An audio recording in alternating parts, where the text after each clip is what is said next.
Amigos, ya estamos en línea con nuestro invitado. Él es un destacado oficial del Ejército en situación de retiro. También es ingeniero, experto en contrataciones con el Estado. Me estoy refiriendo al ingeniero Reinaldo Canevero Vives. Actualmente labora en el OCE, el órgano supervisor de contrataciones del Estado. Y le damos las gracias por estos minutos de la entrevista, dándole la cordial bienvenida al programa El Emprendedor, Andahuaylas, Apurímac.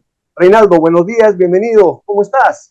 Estimado Marino, buenos días. Un gusto estar con usted y con todos sus oyentes. El objeto de esta entrevista es brindar, por un lado, a los servidores del Estado, a los funcionarios de las entidades, y también, por otro lado, a nuestros emprendedores, que son los proveedores del Estado. Recibir información que es necesaria para que puedan hacer un buen trabajo, tanto las entidades como los proveedores. Reinaldo, ¿qué es la inversión pública? ¿Qué es el Sistema Nacional de Programación Multianual InvierteP? Es un tema muy importante, ¿no? Estaba leyendo el día de ayer justamente las últimas estadísticas del año 2023 y nos dice que en promedio todo el Perú a nivel nacional tiene una ejecución más o menos del 70% de su presupuesto. Es decir, las entidades no logran ejecutar todo el presupuesto que tienen. Esto significa que quedan muchos colegios, muchos hospitales, muchas carreteras, muchas obras, mucha infraestructura social necesaria. Y justamente el tema importante, el tema crítico, es el Sistema Nacional de Inversión Pública, el Sistema de Programación Multianual y Gestión de las Inversiones, el famoso invierte.pe. En realidad, el problema básicamente está en los gobiernos locales,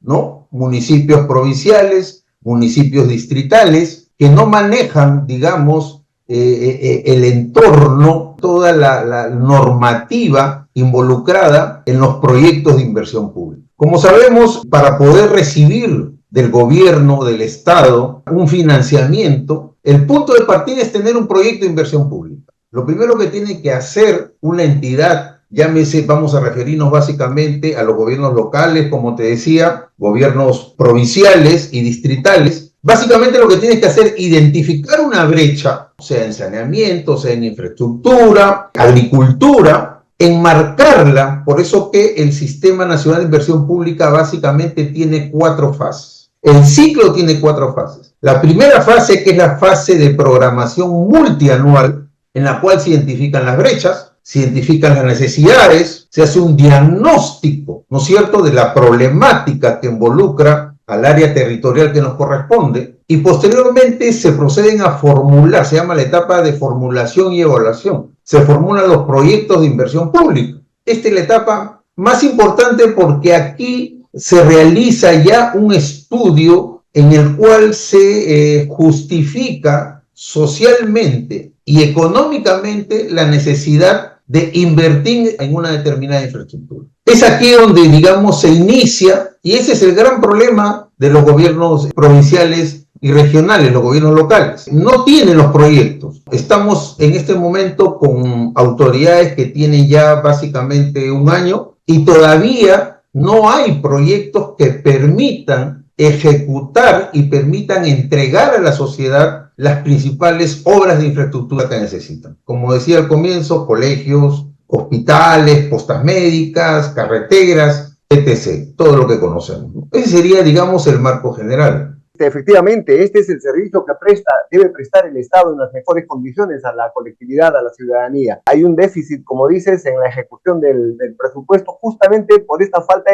de competencias de los funcionarios, de los servidores, de quienes tienen que ver y proveer de estos servicios al Estado, por un lado, pero por otro lado también hay un desconocimiento de los proveedores. En estas etapas, en este ciclo de la evaluación, de la formulación, evaluación, ejecución de los proyectos, ¿qué es lo que debe conocer? ¿Qué es lo que deben hacer los funcionarios? ¿Qué deben hacer también los proveedores? Muy importante lo que usted menciona, ¿no?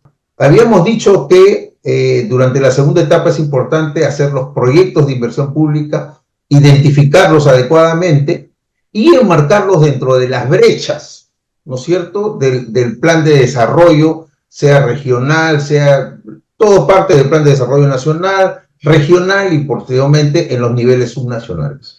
Ahora, una vez que tenemos el proyecto de inversión pública, este pasa a la siguiente etapa, inmediatamente aprobado por la famosa viabilidad de los proyectos, Este pasa a la siguiente etapa, la tercera etapa, que es la etapa de ejecución. En la etapa de ejecución tenemos dos subetapas, ¿no? La primera es la formulación de los expedientes técnicos. Y justamente aquí quería también compartir con ustedes otra información importante. La Contraloría, básicamente a octubre, noviembre, todavía no sale el último reporte de diciembre anual del 2023, tenemos en promedio 1.800 obras paralizadas a nivel nacional, por un total de algo de 28.000 millones de soles. Esto quiere decir que las etapas anteriores, es decir, la etapa de programación multianual, la etapa de formulación y evaluación y la primera subetapa de la ejecución han estado mal llevadas. El insumo crítico, el expediente técnico. El último filtro en esta etapa es el procedimiento de selección o la convocatoria. Es decir, es la última oportunidad que tiene una entidad para poder verificar que las etapas anteriores se hayan cumplido de acuerdo a toda la normativa.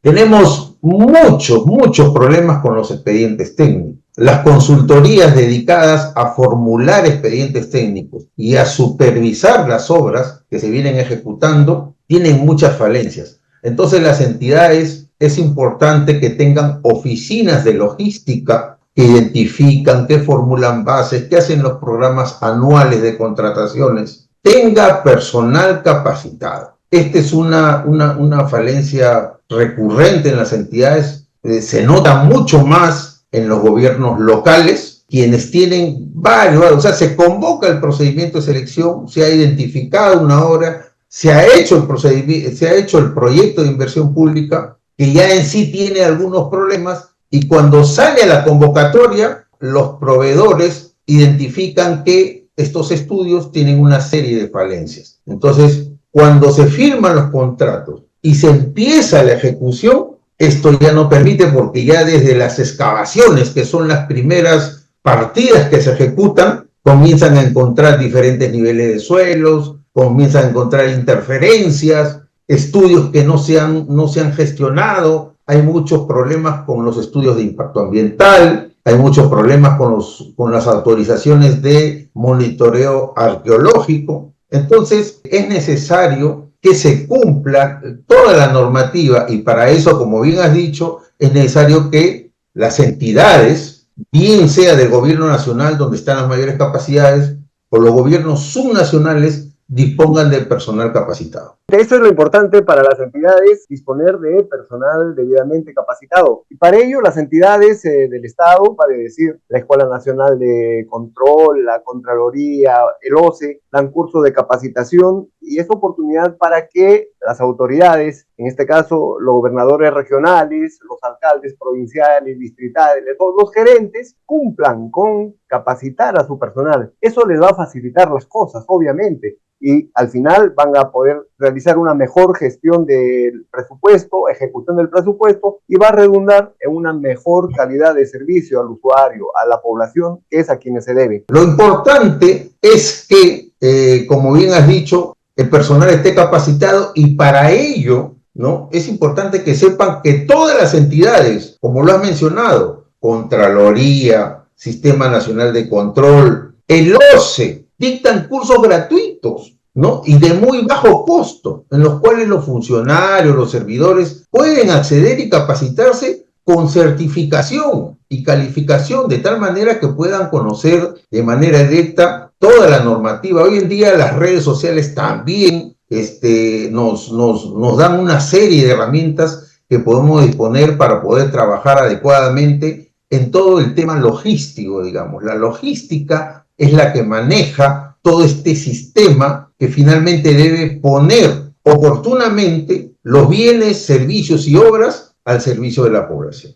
Bueno, Reinaldo, muchas gracias por ilustrarnos, y permíteme de repente tocar un tema de tu experiencia personal. Tú eres un oficial del Ejército en situación de retiro, muy de brillante trayectoria, con mucha capacidad. Hay jóvenes que están mirando el programa y dicen, oye, a ver, ¿qué tengo que hacer? Yo quiero ser oficial, quiero ser también ingeniero. ¿Cómo has complementado todo esto? Sí, como usted lo menciona, efectivamente, he servido también, igual que usted, 30 años en el Ejército, y de manera paralela, pues, estudié mi ingeniería, siendo desde teniente. Empecé a estudiar ingeniería en la universidad, me costó unos cuantos años, me gradué de ingeniero, me colegié y desde allí, digamos, de manera paralela a mi trabajo en el ejército, he realizado bastantes estudios básicamente centrados en los proyectos de inversión pública. Hemos empezado en este tema de las inversiones desde que nació en el año 2001, ¿no? Cuando teníamos todavía una forma de trabajar distinta. Anteriormente no existía, antes del 2001 no existía el Sistema Nacional de Inversión Pública y los proyectos se hacían directamente con expediente técnico. Entonces, cuando ingresa este sistema, revoluciona toda la forma de ejecutar obras y básicamente se nos exigió a todos los profesionales capacitarnos, ¿no? Tuve la oportunidad de estar en la Universidad Ricardo Palma, hacer la especialización, la maestría en la Universidad del Pacífico, en todo lo que es gestión pública, y desde allí en realidad hemos trabajado en beneficio tanto del sector como de la sociedad haciendo una serie de obras. Excelente, Reinaldo, un gusto pues que hayas compartido con nosotros tus experiencias, felicitarte por esta brillante labor que realizas y ahora en el OCE donde te encuentras laborando. Muchas gracias por estos minutos. Siempre a su disposición para poder compartir todos estos aspectos técnicos de la gestión pública que son muy importantes. Gracias, Reinaldo, un abrazo. Igualmente, un abrazo, un gusto.